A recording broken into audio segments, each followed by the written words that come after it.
નમસ્કાર, હું છું પ્રિયા અને તમે જોઈ રહ્યા છો જનતા કી જાણકારી ન્યૂઝ। નજર કરીએ આજના સમાચાર ઉપર।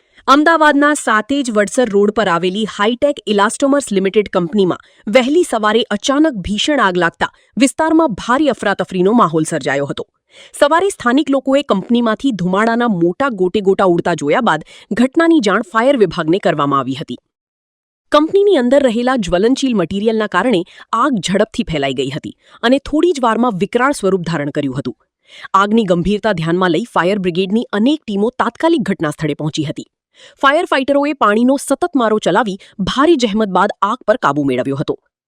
સદનસીબે ઘટના વહેલી સવારે બનતા કંપનીમાં કર્મચારીઓની અવરજવર ઓછી હતી, જેના કારણે કોઈ જાનહાનિ કે ઈજાની ઘટના સામે આવી નથી। આગ લાગવાનું ચોક્કસ કારણ હજુ સુધી જાણી શકાયું નથી, જો કે સમગ્ર મામલે વધુ તપાસ હાથ ધરવામાં આવી રહી છે।